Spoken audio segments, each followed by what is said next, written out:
একটা রৌদ্রোজ্জ্বল দিনে কত কাজ থাকে। আমি সিঁড়ি দিয়ে ছাদে উঠতেছি, বাইরে প্রচণ্ড রোদ, আপনারা দেখতেই পাচ্ছেন।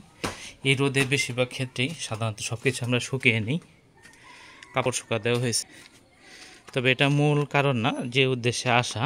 দেখুন, আমরা তো সবাই শুটকি মাছ খাই এবং শুটকি মাছ পাওয়া যায় এখানে। এই যে নেটের ভিতর দেখতেই পাচ্ছেন, এই শুটকি মাছগুলি শুকা দেওয়া হয়েছে। এখন প্রশ্ন হতে পারে যে নেটে কেন? নেটে দেওয়ার একটা কারণ হচ্ছে যে এখানে থাকলে কাক কিংবা শালিক বা অন্যান্য পাখি এখান থেকে ঠোকর দিয়ে নিয়ে যেতে পারে না। আরেকটা বিষয় হচ্ছে, এটা আমরা এখানে না রেখে, ঝুলিয়ে না রেখে নিচে রাখতে পারতাম।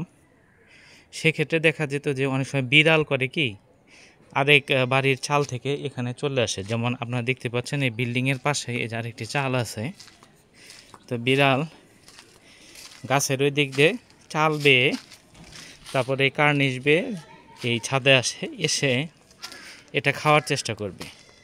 তবে সমস্যা হচ্ছে যে জালের কারণে হয়তো খেতে পারবে না, কিন্তু জালটা মুখে নিয়ে সে দৌড় দিবে। ফলে আমরা মানে যে কোনোভাবেই হোক শুটকিটা আর আমরা পাচ্ছি না।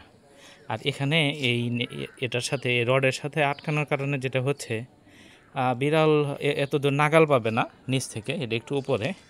আর কোনো কারণে যদি নাগাল পায়ও তাহলে কিন্তু এটা টেনে নিয়ে যেতে পারতেছে না, ফলে এটা ইনট্যাক্ট থাকতেছে।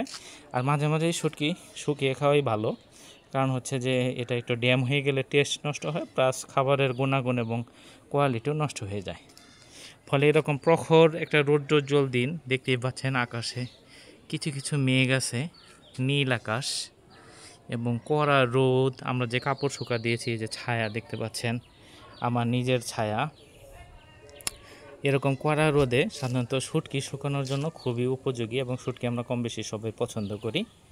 এছাড়াও আপনারা সিজনাল বড়ই, আম এগুলোও শুকিয়ে রাখতে পারেন। পরবর্তীতে আচার হিসেবে এই শুকনা খাদ্যগুলি কিন্তু ব্যবহার করা যেতে পারে, মানে আচারের র মেটেরিয়াল হিসেবে শুকনা বড়ই কিংবা আম পানিতে ভিজিয়ে রাখলে তারপর সেটা প্রসেসিং করে আচার বানানো যায় এবং খেতে বেশ সুস্বাদু।